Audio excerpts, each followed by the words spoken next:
Hi there. Today is Saturday, January 18th, 2025, and you are here with me, Robin, with In the Family Way Coaching for our daily Bible reading.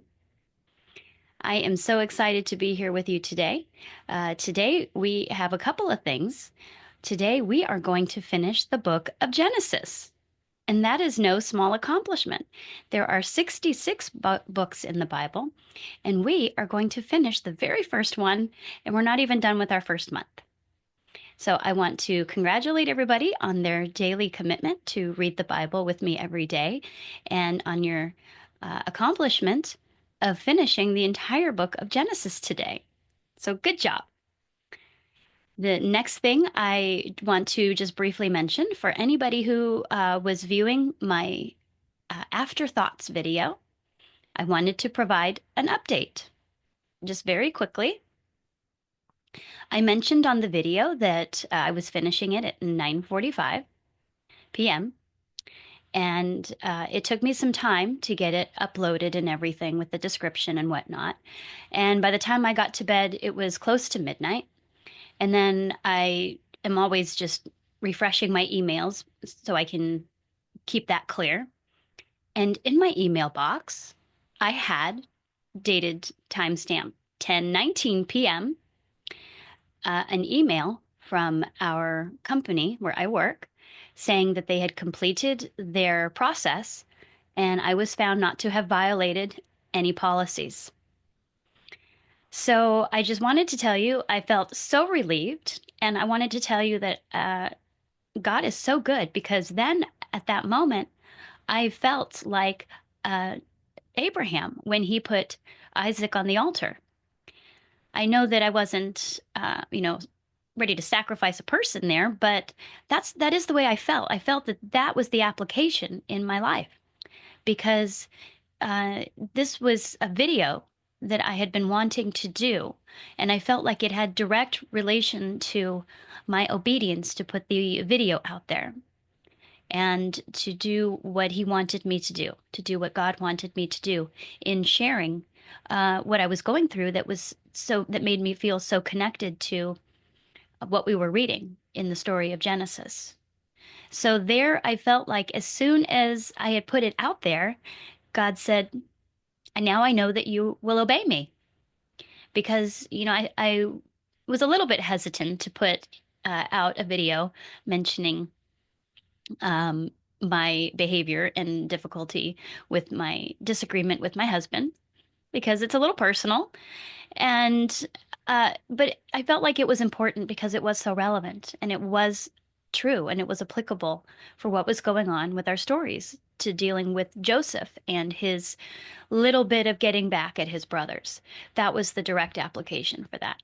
So that was the little bit that I kind of struggled with. And then just putting it out there unedited and whatnot, um, for anybody to view at any point in time. I'm not going to take it down. So I just wanted to have that as my follow-up to say God is good all the time and that he uh, already within the same day um, they sent me an email saying that the um, that the event was closed. So that's all I want to say on that. And if you have not yet watched the video, I guess that's a spoiler alert. Sorry about that then. But if you watch the video, then you will know what I'm referring to. So thank you for that little interjection there. I hope I didn't take up a little too much time in our daily Bible reading. I have my calendar out here, and today is the 18th, and I have my sticker on my calendar for the 18th. As always, that calendar is available for download on my site, and the link will be in the description below. If you are interested in keeping track of your daily commitment to read the Bible every day with us this year. Well, let's go ahead and get started since I have used up a little bit of our video time talking about my excitement about God taking care of me and his great provision. Today we are going to be reading from Genesis 46 through 50, and our first section is entitled Moving to Egypt. Jacob got his family together. They set out for Egypt.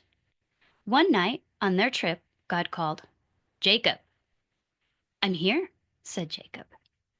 "Don't be afraid to go to Egypt," said God. "I will turn your family into a big nation there. I will be with you." So off they went to Egypt. The women and children rode in carts, and they brought their sheep and cows along too. Joseph had told them to go to a place called Goshen. Joseph rode in his chariot to meet them there. And when Jacob saw Joseph, he hugged him and he cried.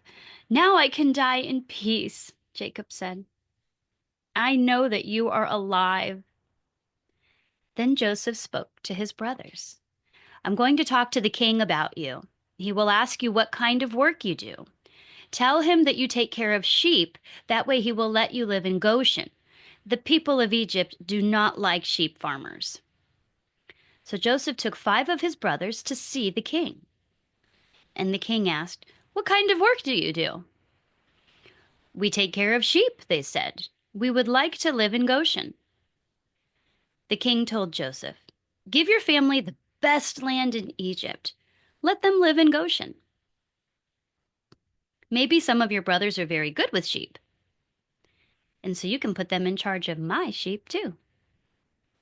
Then Joseph took his father to see the king. "How old are you?" asked the king. "I am 130 years old," said Jacob. And then Jacob prayed for God's best for the king of Egypt. Joseph let his brothers and their families live in Goshen. He gave them as much food as they needed. Now people began to run out of food and money, and they couldn't pay for the food that Joseph gave them. So they traded their sheep and cows for food. But the next year they ran out of sheep and cows, so they traded their fields for food. And then they ran out of fields, so they sold themselves as servants for food. And that's the way Joseph got money in sheep and cows for the king. He got fields and servants for the king. And the people, they were just glad to have food to eat. Genesis 47 through 49, Jacob's last words. Jacob, who was called Israel, knew he would die soon. He had lived 17 years in Goshen.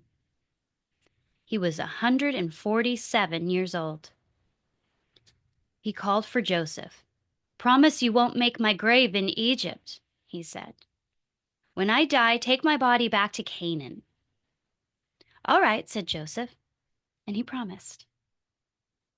Later, a message came to Joseph. "Your father is sick." So Joseph took his sons, Manasseh and Ephraim.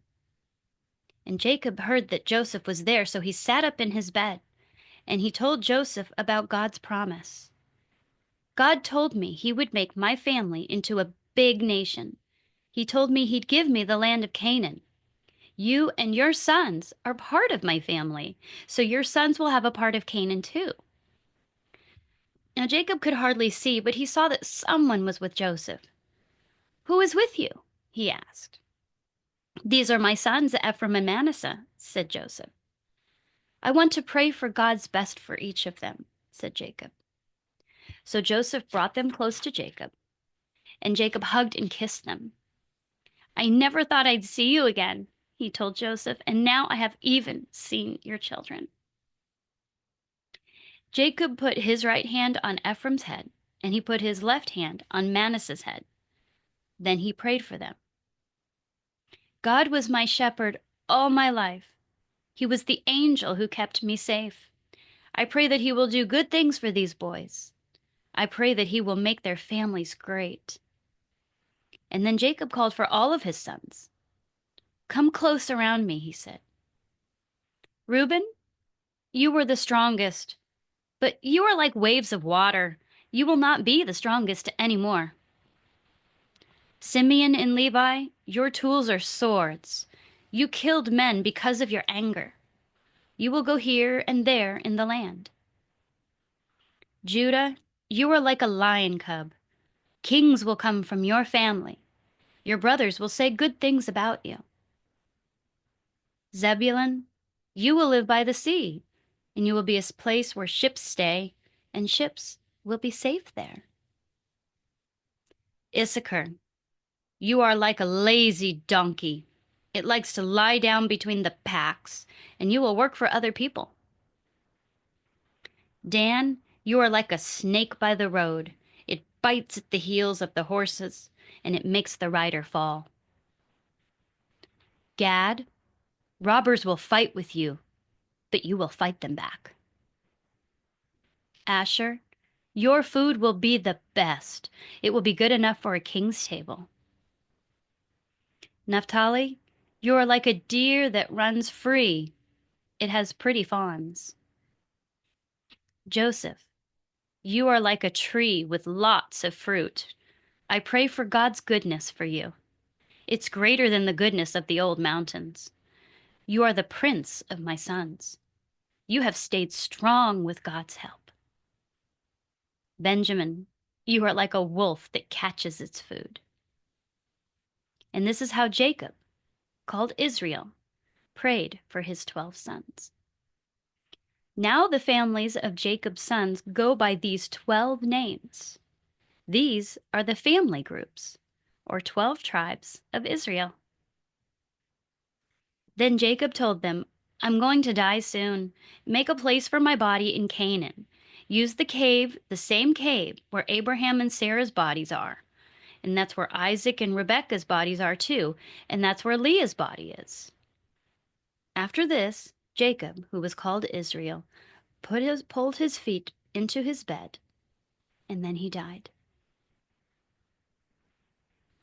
Genesis 50, a trip to the cave.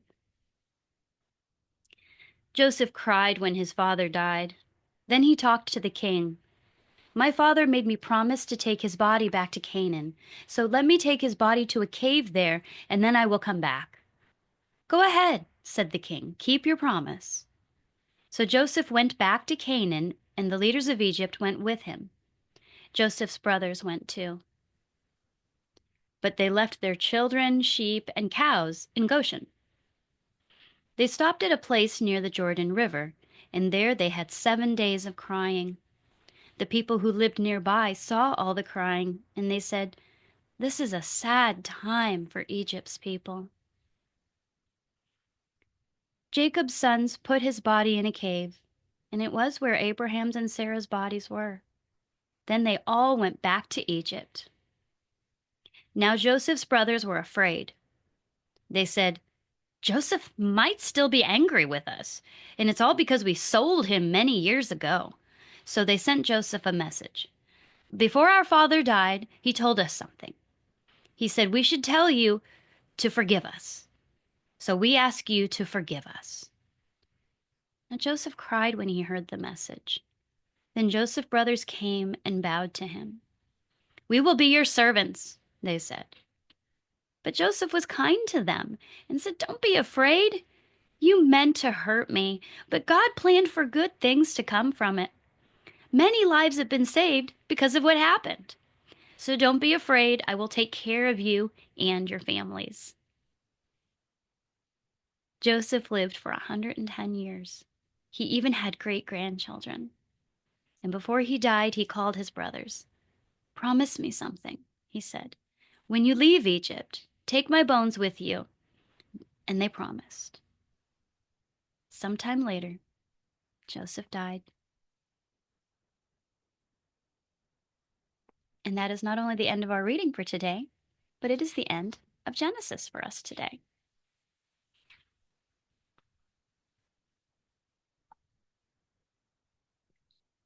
I'm not really sure at this moment what to elaborate on in our story other than Joseph's continued faithfulness to God and forgiving his brothers, and his kind-heartedness and his tender-heartedness too, to let them know that they didn't need to be afraid and that he would take care of them. And he did. And when Jacob died, he had them take his body back to Canaan. And God told them, Don't be afraid to go to Egypt, because I will make you into a great nation there. And that is exactly what he is doing. So we will see in our coming chapters what happens with the people in Jacob's and the 12 brothers, the other 11 brothers' families, and we will see how great they become. And we will see what happens to them in Egypt because they have become so great. So thank you for joining me today, and I hope you have enjoyed reading Genesis and learning about our history and how God first started our earth and the first people, and how he called the first people with Abram to become a nation, and how he started all of his path toward forgiveness that we will have after the sin that Eve and Adam committed in the garden. And we will get to that later on in the year, but it all started right there. And God has a plan, and he has a plan for you, and he has a plan for me. And my prayer for you is that you will always seek God's direction in your life for what he has in mind for you. So thank you so much for joining me today, whether you are joining me via YouTube. And if you are on YouTube, please click that like button. It helps it get a little bit of more of attention on YouTube. And if you are watching via my site, please send me a quick message to let me know that you've watched it. And if you are listening via a podcast, whether it is Zencastr or Spotify, then please consider subscribing to the channel if you have not already, as well as leaving me a comment. If you are on Zencastr and you are unable to leave a comment on each individual post, then I encourage you to please head over to my website where I have a leave me a message spot under above the daily recording section on my website. And I will put a link to that in the description as well. I hope everybody has a wonderful Saturday today and enjoys a day off potentially. I am going to be heading into work. I work every Saturday. And I am just very relieved to be heading back into work, knowing that I don't have any issues going on there. So thank you so much for following along and being here with me. I have appreciated your company. Have a great day.